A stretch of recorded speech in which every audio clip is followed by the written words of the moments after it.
Un poco el espacio. Bueno, voy a hacer una pequeña introducción, muy pequeñita, porque aquí estoy que hablar en serio yo. Pero bueno, para los que, primero dar las gracias a todos los que estáis aquí por haber venido y haber conocido esta asociación, una asociación que se creó hace 2 años, de crecimiento personal, es sin ánimo de lucro. Lo único que pretendemos es que se mantenga este espacio, se pueda pagar. Aquí se realizan un montón de actividades gratuitas. Se realizan un montón de actividades para personas que quieran iniciar algo y no encuentran un espacio, pues nosotros les ofrecemos este espacio para poder expresar o compartir o enseñar todo aquello que sienten. Y bueno, pues esta asociación se encarga de traer a personas como Enrique Vicente. Vicente es otro, yo soy Enrique Martínez, perdón. Es que a Vicente también lo trae, ¿no? Enrique Martínez, pues porque estamos trabajando ese espacio tan importante de nuestro cuerpo que es el corazón, en el que queremos que la gente sienta, que la gente abra ese corazón, se abra a sentir, apague un poquito todos esos ruidos que tenemos en la cabeza y empecemos a abrir esa cajita que tenemos aquí, que nos susurra, y que ese susurro aquí queremos que se convierta en un poquito de una voz más fuerte, una voz más rica, ¿no? Damos aquí un poquito de volumen a ese susurro. Y bueno, pues espero que con Enrique estéis una tarde muy agradable y bueno, pues todo tuyo. Muchas gracias. Muchas gracias. Muy buenas tardes. Ahora es al León, ¿no? Muchas gracias a Iñaki, que tuvo la gentileza de invitarme, a Moraima, que ha venido a buscarme, toda atenta y servicial, y a cada uno y cada una que veo aquí. Algunos conocidos, y una sorpresa ver algunas caras conocidas y queridas, y a los que no también. Y a la asociación esta, como decía Iñaki, abre tu corazón y todo lo que ella está ofertando.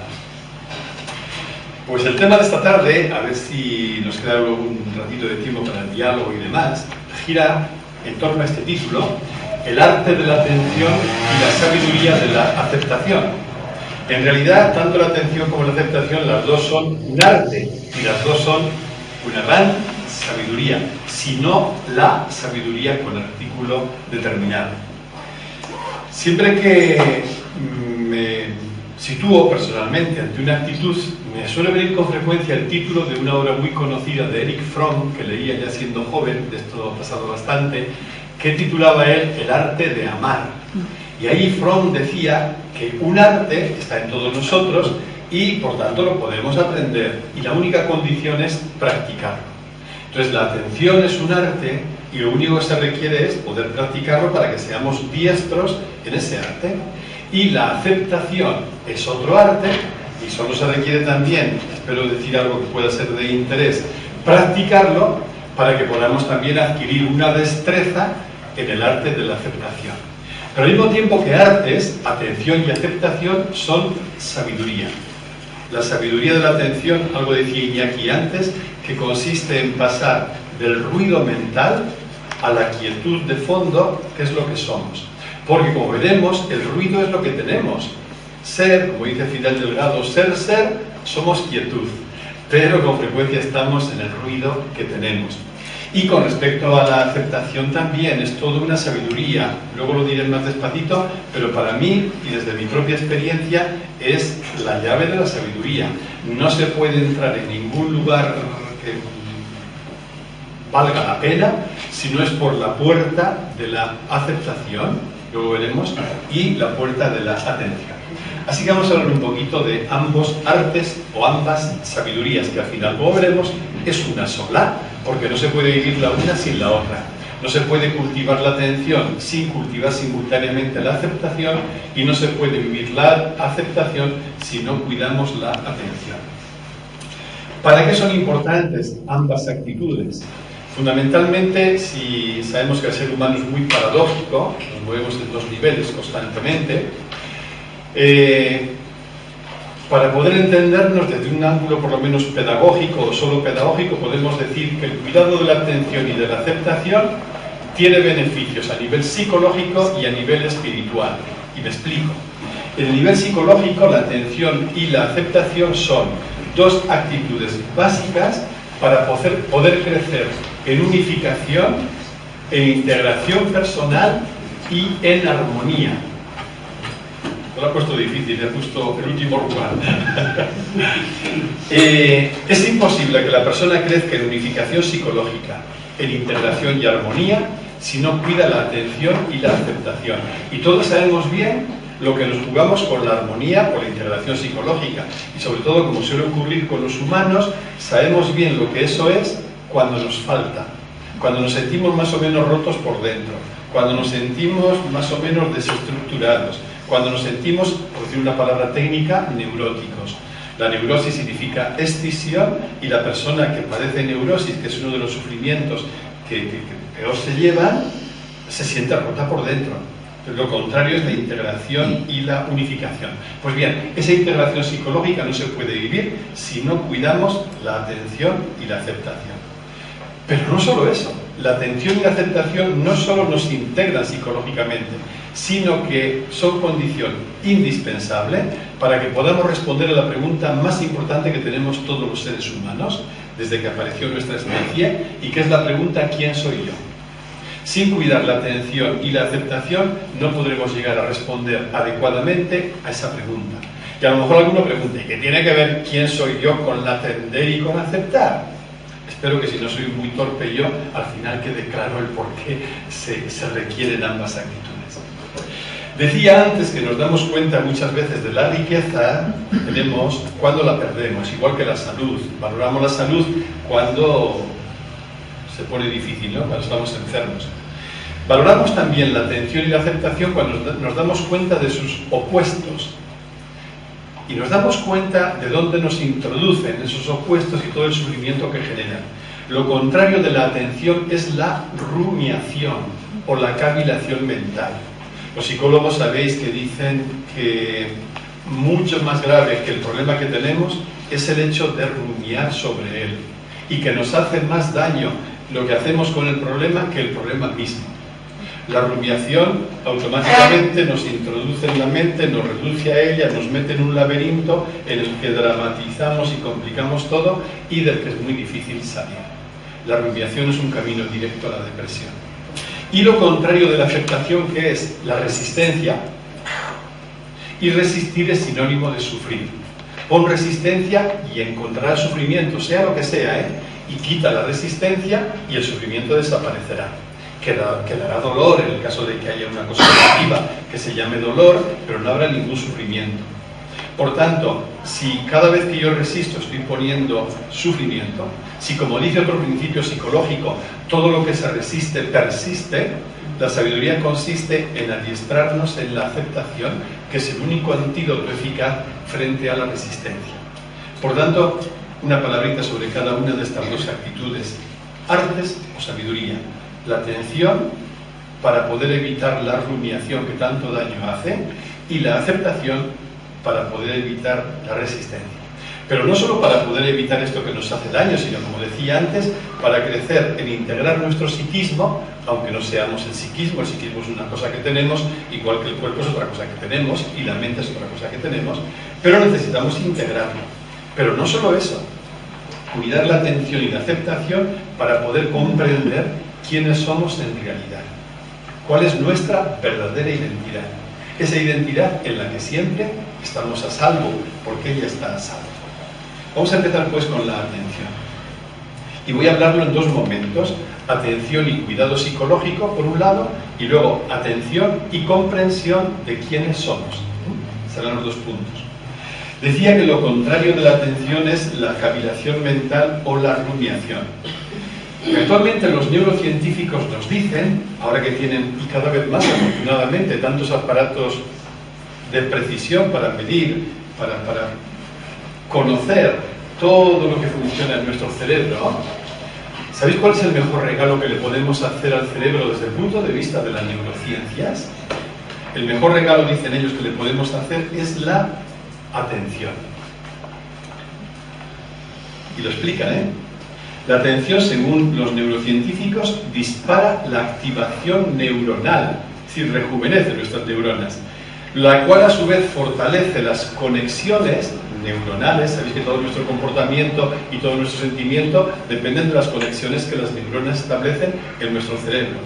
Pues la atención dispara esa activación, fortalece las conexiones neuronales y eso incrementa la capacidad de, otro término novedoso en psicología relativamente, la capacidad de resiliencia, que significa o que permite ser flexibles y fuertes a la vez. Yo conozco algunas personas que lo han pasado muy mal, han tenido una historia infantil y juvenil muy difícil, y sin embargo las ves como personas enteras. Y analizando el proceso de alguna de ellas, lo que hemos venido a descubrir es que lo que juega un papel decisivo en las situaciones difíciles es esa capacidad de resiliencia, de aceptar lo que nos está pasando, aceptar lo que nos ha pasado, aceptar todo lo difícil, pero tener los recursos, las herramientas y capacidades para resituarnos. Esa capacidad de ser fuerte y flexible al mismo tiempo. Esto es una consecuencia directa, según las neurociencias, de la atención. Si un gran descubrimiento, el mayor quizá descubrimiento neurocientífico de la última década, ha sido eso que ahora acuñan con el término neuroplasticidad o plasticidad cerebral, en el que nos han hecho ver que, en contra de la creencia de hace apenas 15 años, el cerebro es tan maleable, tan plástico, que siempre está aprendiendo, que siempre está adaptando, y que todos los circuitos que hay en él, por erróneos que hayan sido y daños que nos hayan producido, se pueden, no fácilmente quizá, pero se pueden reestructurar. En ese trabajo, un medio decisivo, el mayor regalo, dicen ellos, para el cerebro es educar la atención. No es raro que se han incrementado desde la psiquiatría programas de 8 semanas, por ejemplo, para trabajar lo que se llama ahora, una palabra muy de moda, el mindfulness o la atención plena, que tanto en psicología, psiquiatría, medicina y ahora afortunadamente en los campos educativos se está estudiando científicamente los beneficios que tiene, pero realmente constatables, ¿no? Se ha descubierto, por ejemplo, pero medido científicamente en el cerebro, que con una práctica de 15 minutos cada día solo durante 8 semanas se producen cambios en el cerebro que son constatables a través de las herramientas de medición que poseen ahora los neurocientíficos. O sea que no estamos hablando solo de, por supuesto no de ilusiones, pero tampoco como de unas actitudes un tanto abstractas. No, estamos hablando de cuestiones fisiológicas, o si preferís, neurológicas. Por tanto, desde el ángulo de la psicología, del cuidado psicológico, la atención es condición de libertad interior, de ecuanimidad y de felicidad. Nadie puede ser libre si no es dueño de su mente, es decir, si no trabaja la atención. Porque lo que me quita mi libertad no es nada de fuera, no es ninguna circunstancia que ocurre. Lo que me quita mi libertad son solo mis miedos y mis necesidades. Pero claro, mis miedos y mis necesidades tienen poder sobre mí en tanto en cuanto mi mente es la dueña de casa. El día que gracias a la atención yo aprendo a educar mi mente, los miedos y necesidades están ahí, tienen su peso, pero ya no me dominan. Hay una médico naturópata norteamericana que me gusta mucho cómo escribe. Ella dice: la mente es el mejor de los siervos y el peor de los dueños, o el más tirano de los dueños. Si una persona consigue que la mente esté a su servicio, tiene una joya, pero como la mente se haga dueña de casa, eso hace destrozos. Es como si en nuestra vida el pensamiento, la mente y la atención estuvieran siempre en una carrera. La peculiaridad de esta carrera es que el último que llega siempre muere. Entonces, si yo me quedo enredado en la mente o en el pensamiento, la atención morirá, con todas las consecuencias que tiene. Pero al contrario, si yo soy capaz de, gracias a la práctica, ir educando la atención y estar más tiempo en la atención, el pensamiento, la mente, dejará de ser problema para mí también. Por eso la pregunta decisiva es esta: ¿dónde estamos más tiempo? ¿En la mente o en la consciencia? Según la respuesta que demos a esa pregunta, veremos la calidad de nuestra vida. Si estoy en la mente, estaré así, porque la mente siempre se mueve, oscila.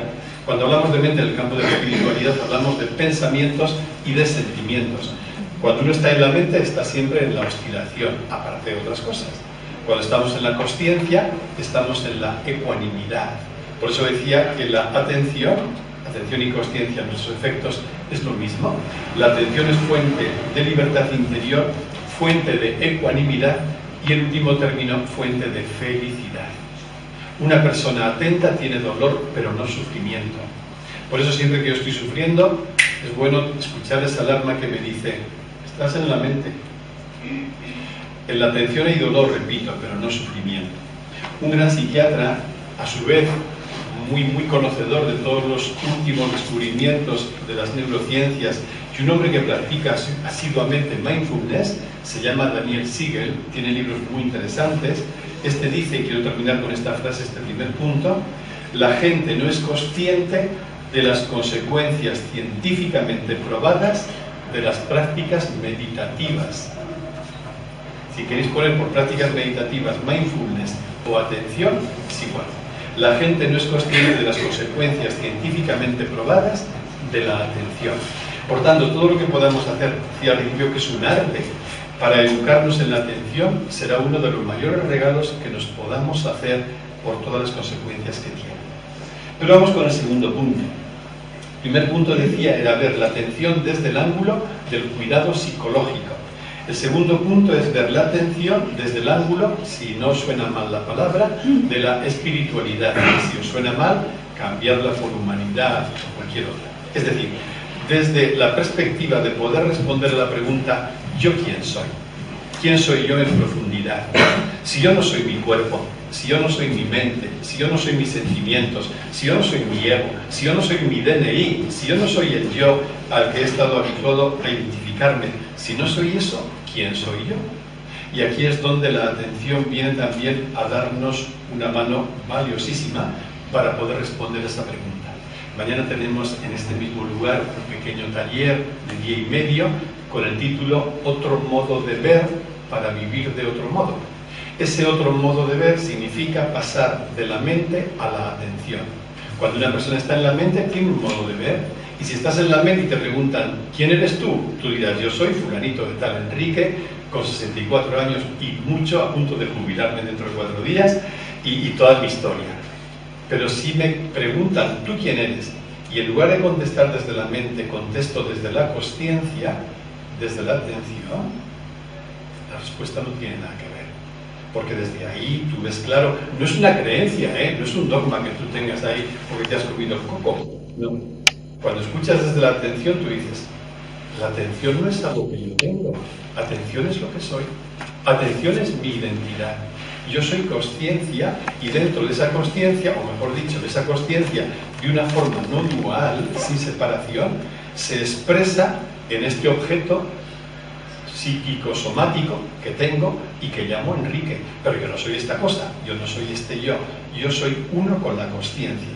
Fijaos la belleza de este paso que acabo de enunciar. Una persona empieza poniendo atención y descubre, mejor dicho, es llevada a descubrir que ella es atención.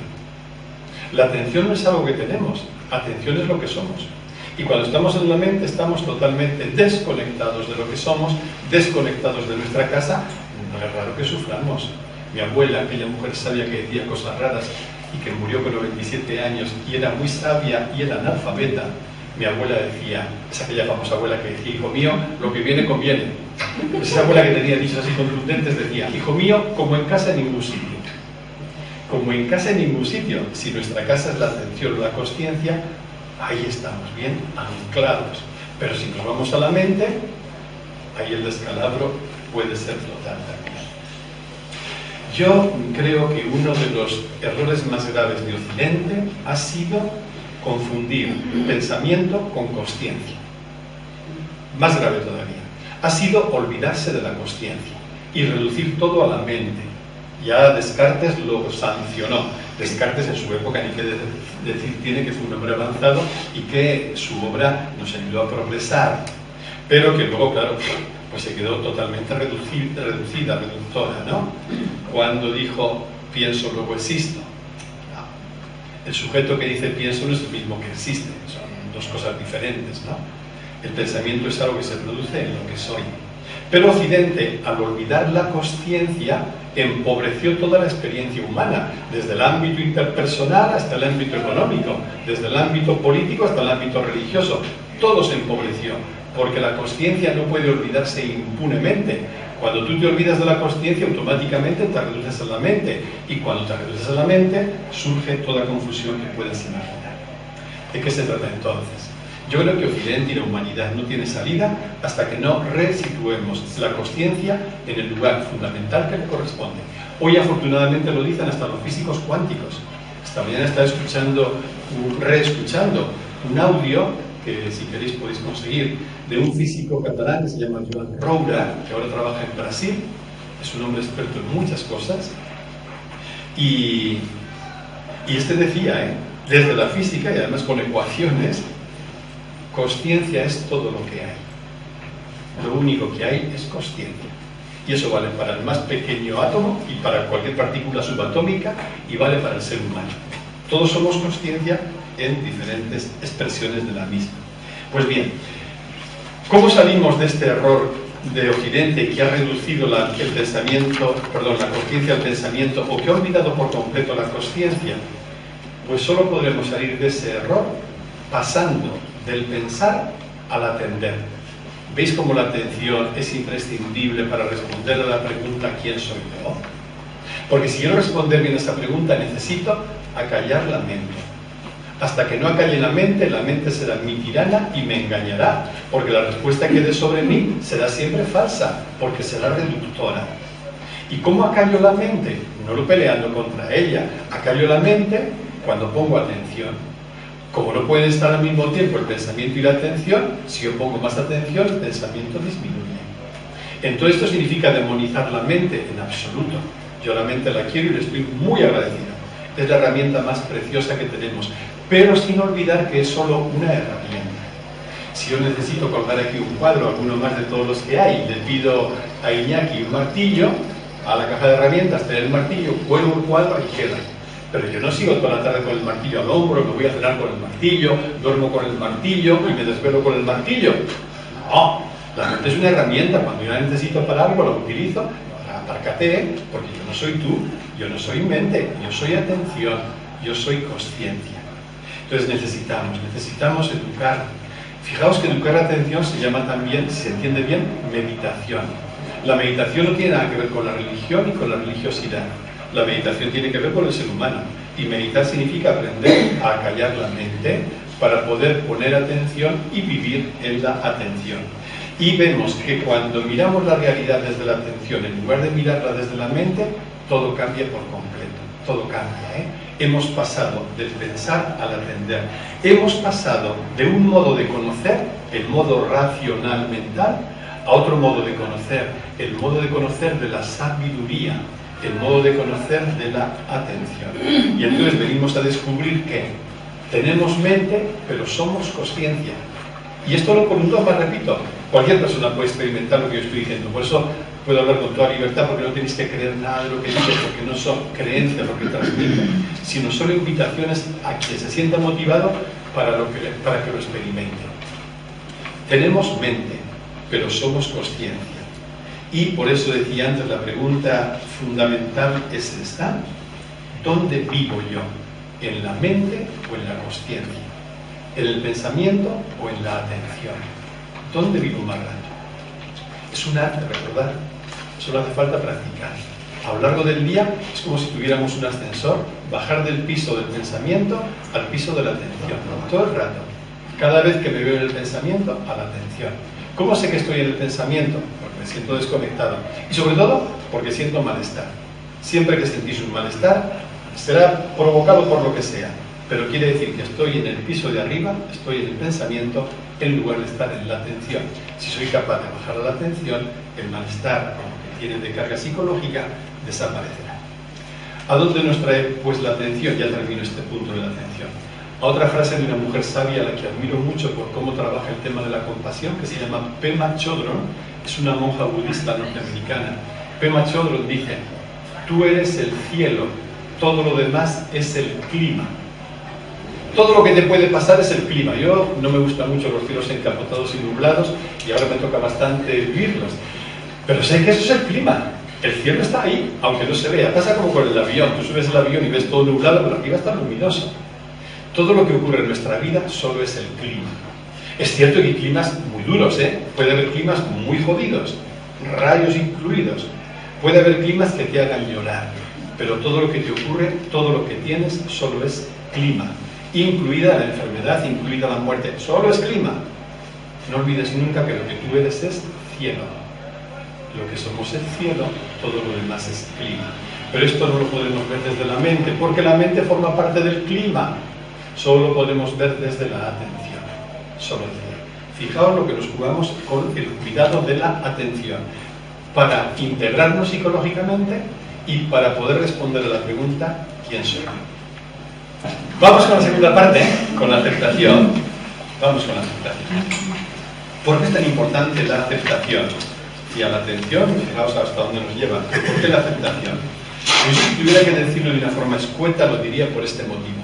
Porque solo la verdad permite el crecimiento. Yo me dediqué a la terapia individual hasta el año 2000, en que por motivos que no vinieron al caso tuve que dejar y luego ya fue solo esporádicamente, y luego mi vida tomó otros derroteros, mi actividad también. La vida quiso y quiere jugar conmigo, está jugando un rato conmigo como con vosotros, y me lleva por caminos que yo no pudiera imaginar. Pero en aquellos años de terapia psicológica, donde no hacía otra cosa y por tanto era escuchar a muchas personas en un solo día, pronto me di cuenta de algo. De que la persona que es psicóloga, a no ser que hubiera un trastorno mental de otro tipo orgánico, etcétera, ¿no? Que merece todo respeto, pero que en un planteamiento psicológico, la persona que crecía psicológicamente era la persona que sentía un gusto enorme por su propia verdad. No se puede crecer si no se parte de la propia verdad. Y todos sabemos, también por experiencia, que fácilmente escamoteamos la verdad. La psicología nos da algunos mecanismos de defensa que en realidad es para no ver nuestra verdad. Tenemos como pánico a mirarla de frente. Entre esos mecanismos, por ejemplo, están la negación de lo que vivimos, de lo que nos ocurre, la represión, la evitación, la justificación, la racionalización. Todos estos mecanismos, o cualquiera de ellos que pongamos en marcha, bloquean siempre el proceso de crecimiento. No solo eso, sino que antes o después generan sufrimiento. Entonces el crecimiento solo es posible cuando la persona parte de su verdad, reconoce su verdad. Este reconocer la propia verdad es lo que se define, o lo que define la aceptación. Eso es la aceptación. Aceptar en castellano es sinónimo de humildad. Y humildad en castellano significa, como dijera Teresa de Jesús, humildad significa caminar en la verdad. Entonces no puede crecer la persona hasta que no se encara con su propia verdad, la reconoce y la acepta. Todo lo demás serán, en definitiva, huidas, porque todos los mecanismos de defensa que son, sino huidas. Incluso las personas que son muy buscadoras y que hoy empiezan un camino y mañana otro y pasado otro. Es cierto que la verdad tiene un dinamismo que te puede llevar por caminos diferentes, pero cuando hay una ansiedad por buscar caminos, ¿eso qué es? Es huida. ¿Y huida de qué? Huida de la propia verdad.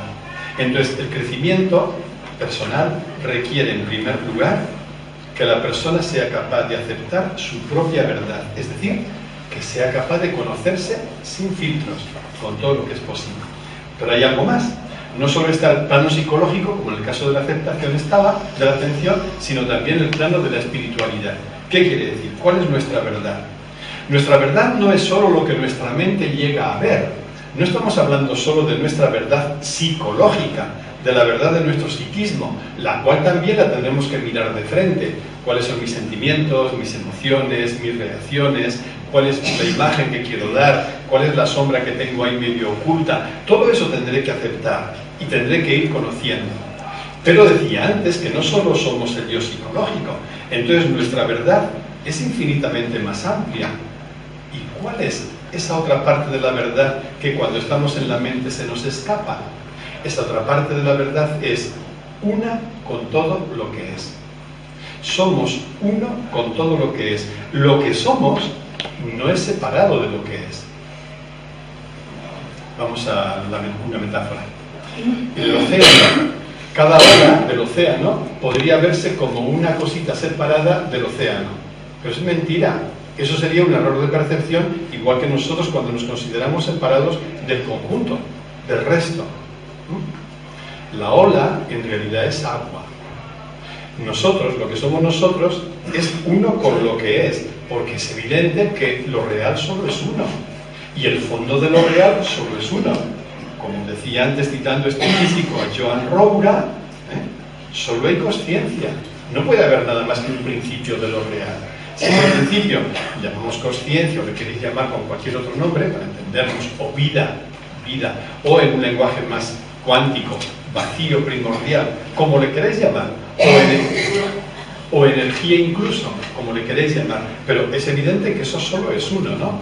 Entonces, lo que somos no está separado de lo que es. ¿Y esto qué significa entonces? Fijaos las consecuencias, a mí me transformaron la vida. La consecuencia inmediata es que cuando yo me acepto, no tengo que aceptar solo, o no acepto solo mi yo, mis sentimientos, mis emociones, mis reacciones, mi sombra, mis desproporciones, todo eso también, eso es lo que tengo.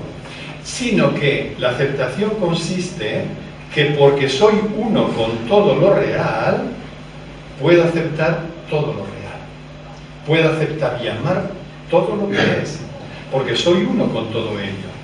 Es decir, la aceptación nos conduce nada menos que a alinearnos con todo lo real, a descubrir que no somos una ola separada, sino que somos agua que tiene esa forma de ola. A descubrir, si queréis otra imagen, que no soy el remolino que el río tumultuoso forma en un recodo, sino que soy el agua, aunque tenga forma de remolino. La aceptación me lleva a reconocer que la vida no es algo que tengo y que un día puedo perder, sino que vida es lo que soy. La vida y yo somos la misma cosa. Por eso un hombre sabio como Jesús de Nazaret podía decir, yo soy la vida. Eso lo puede decir todo ser humano. Igual que cualquier gotita de agua aquí en el cuello de la botella y unas cuantas, hasta la más chiquitita, puede decir, yo soy agua. Y no está mintiendo. Cuando dice yo soy agua, está diciendo su verdad más profunda. La gotita se mentiría a sí misma en una mentira reductora si dijera, yo soy una gotita de tal dimensión que está en el cuello de la botella. Ahí se mentiría. Y al perder la conexión con el agua que es, al quedar desconectada, entraría en la peor confusión y en el sufrimiento. Eso hacemos nosotros cuando decimos yo soy este yo. No, yo soy la consciencia. O yo soy la vida. Decía antes que a esto llegamos gracias a la atención, no gracias al pensamiento. Y esto tiene una consecuencia inmediata en la aceptación.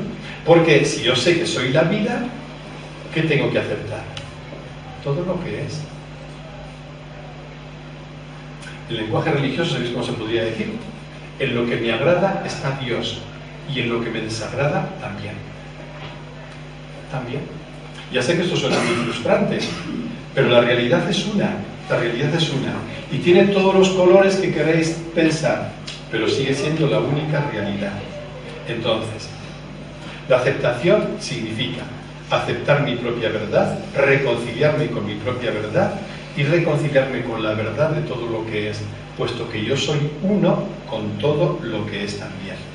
La verdad de la que hablo aquí evidentemente no tiene nada que ver con un concepto, con una idea. La verdad es lo que es.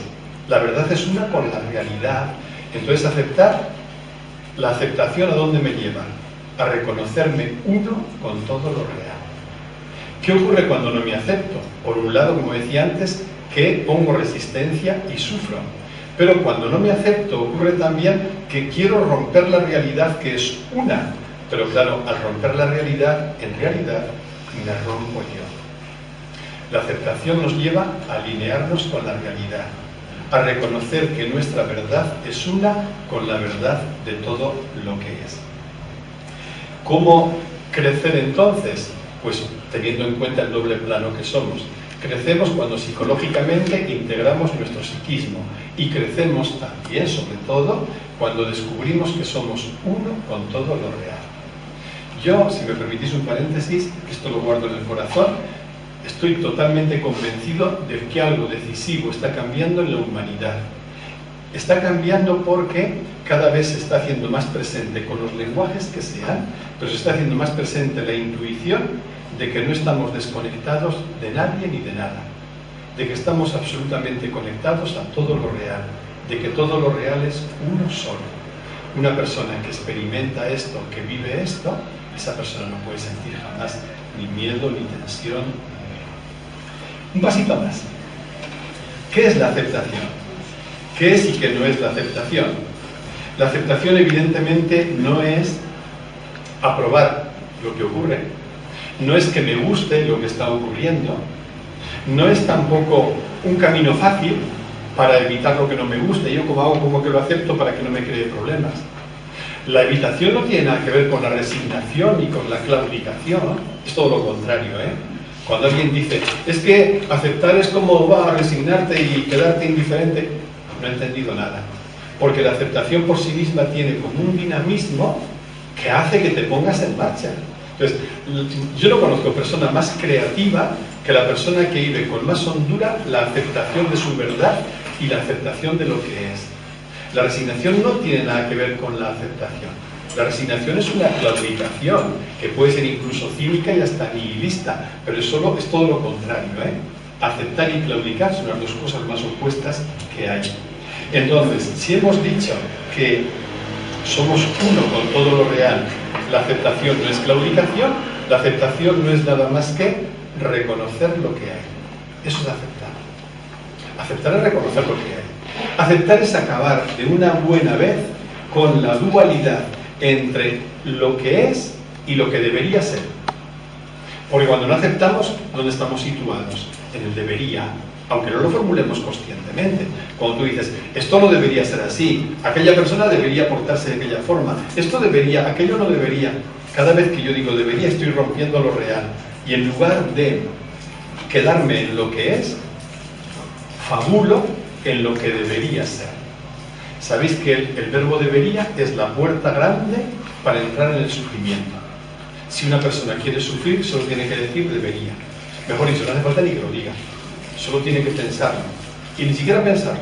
Solo tiene que inconscientemente meterse por ese camino. En cuanto una persona dice debería, aparece, está llamando, está convocando al sufrimiento. ¿Por qué está convocando al sufrimiento? Porque está resistiendo lo real, está luchando contra lo real, está luchando contra lo que es. Y quizá no haya sufrimiento mayor que resistir a lo que es, que resistir a lo real. Entonces el camino pasa por el otro lado, pasar de esa resistencia y acabar con la dualidad entre lo que es y lo que debería ser. Dualidad que solo existe en mi mente, por otro lado. Lo que es lo que es. Tengo un amigo valenciano, muy conocido valenciano, que habla con mucha gracia, que dice: que sepas, Enrique, que si tú estás peleado con lo que es, el equivocado eres tú. Cuando mi mente está peleada con lo que es, la equivocada es mi mente, forzosamente. Lo que es no puede equivocarse. Lo que es sencillamente es. La vida no puede equivocarse.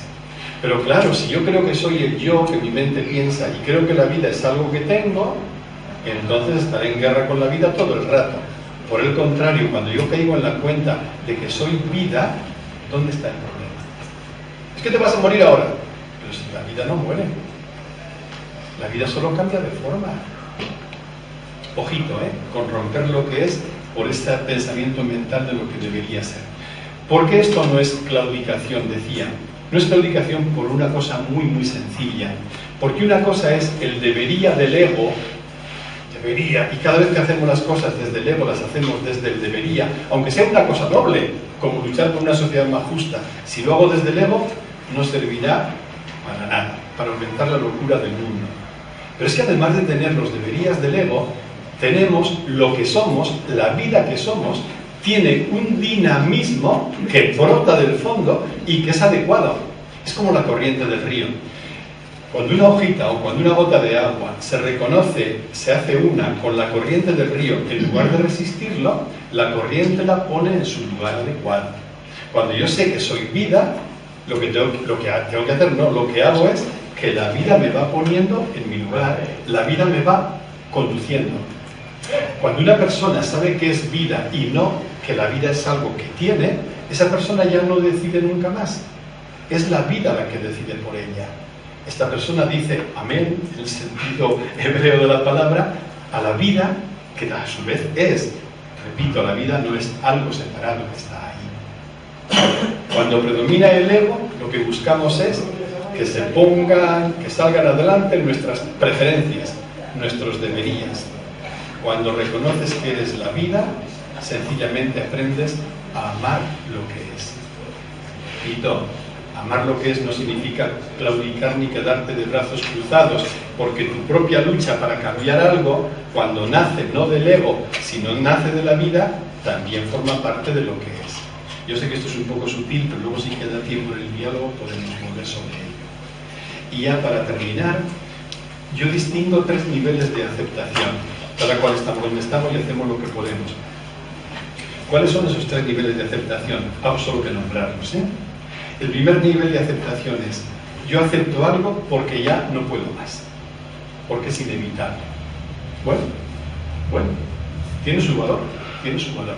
Este es a donde nos conducen las crisis que tenemos. Cuando una persona tiene una crisis y lucha contra la crisis y no la querría tener, pero la crisis sigue, al final te rindes.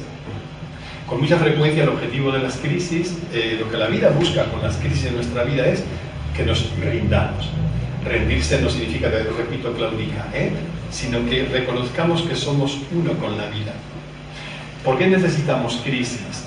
Porque las crisis, al hacernos caer en la cuenta de que no podemos cambiar nada de fuera, nos obligan a dirigir la mirada hacia adentro y a cambiarnos por dentro y a poder encontrar aquella respuesta a la pregunta tan importante: ¿quién soy yo?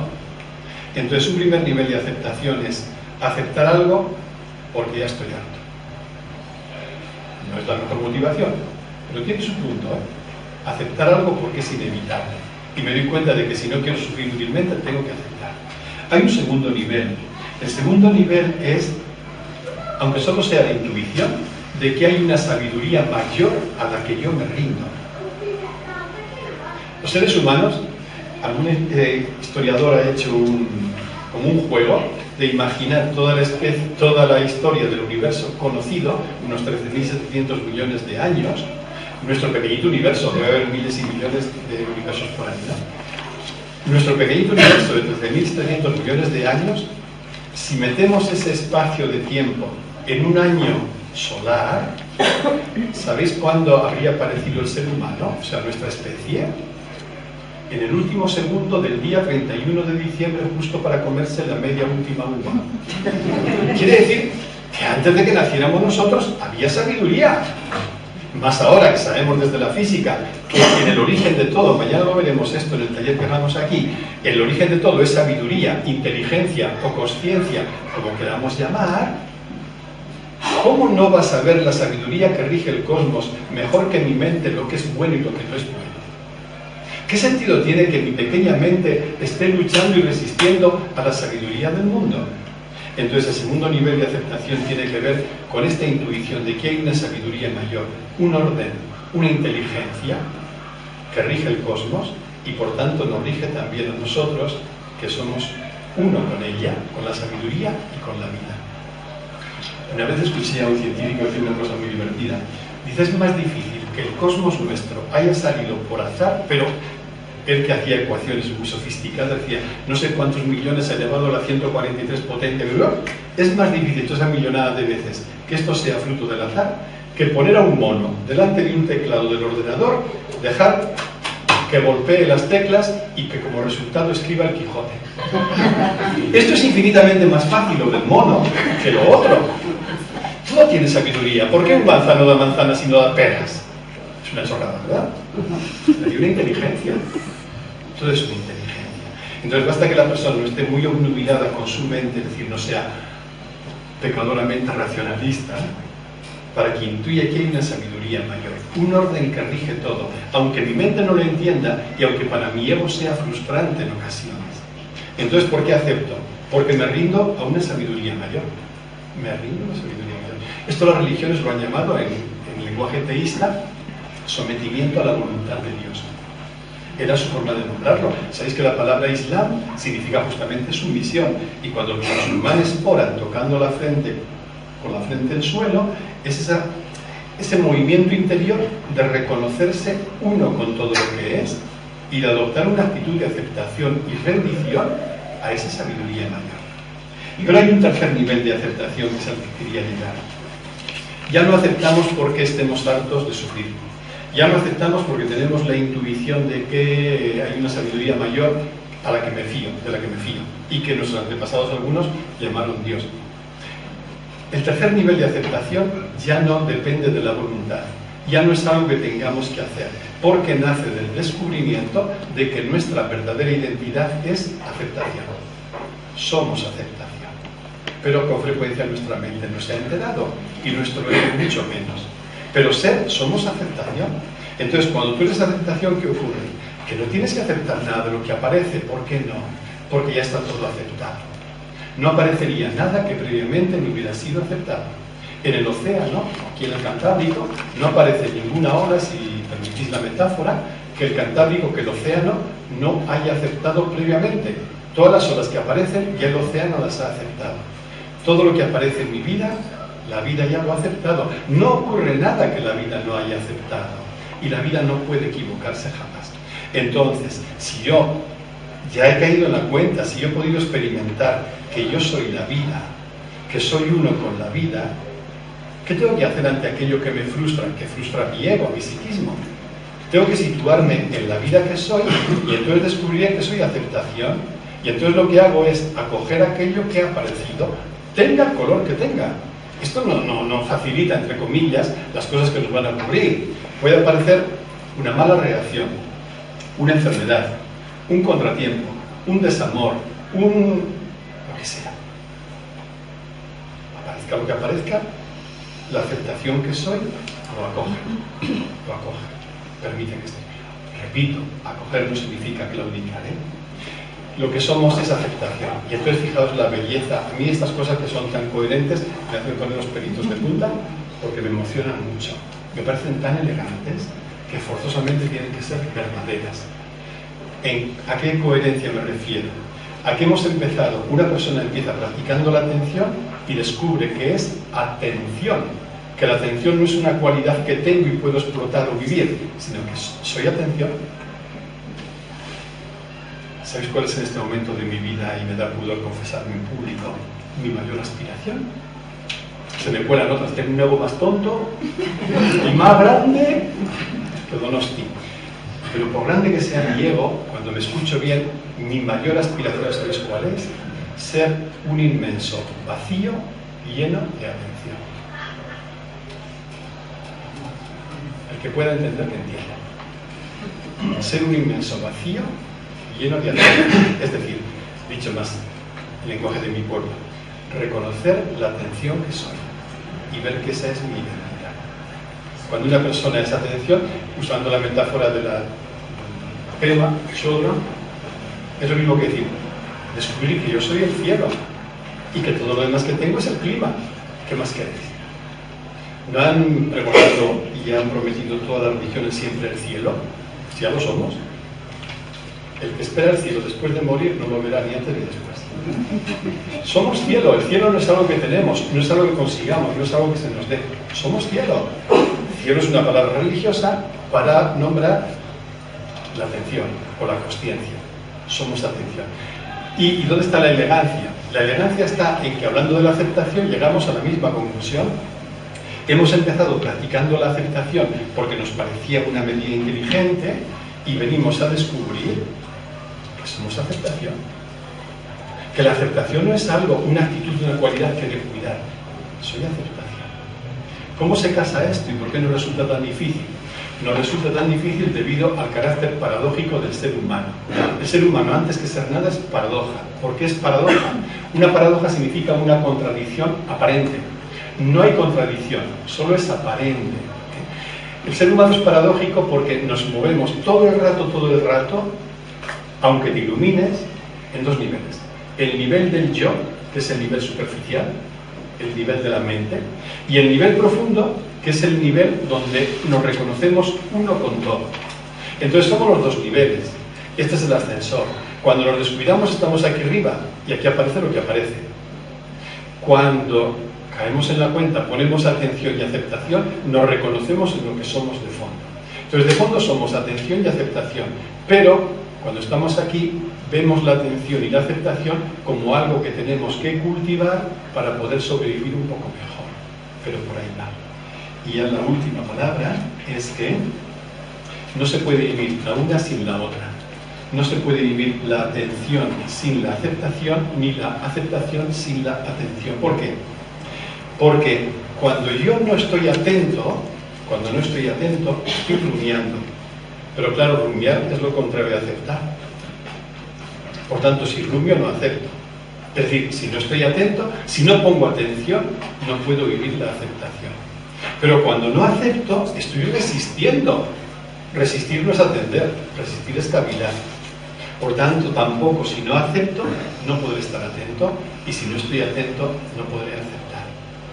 La sabiduría combina ambas actitudes, que empiezan siendo vistas como actitudes, hasta reconocer que son otros nombres de nuestra identidad. La buena noticia es que somos atención y aceptación.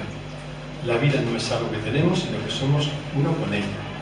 Y si queréis un consejo, mi abuela me decía, hijo mío, no des consejos nunca, pero me lo doy a mí mismo, es poder utilizar cualquier cosa que nos ocurre en nuestra vida cotidiana para bajar aquí abajo, para conectar con la atención y la aceptación, incluido lo que más nos frustra, que es un malestar del tipo que sea. Entonces, sin negar nada, sin reprimir nada, sin evitar nada. Si yo noto un malestar, puedo leer el malestar en clave positiva. Y en lugar de caer en el victimismo y en la queja y en no sé qué, puedo leer en clave positiva el malestar y decir, el malestar es una alarma que me está diciendo, has desconectado de la atención y de la aceptación. Si logras conectar con la atención y la aceptación, el malestar desaparecerá. Pues hasta aquí. Muchas gracias.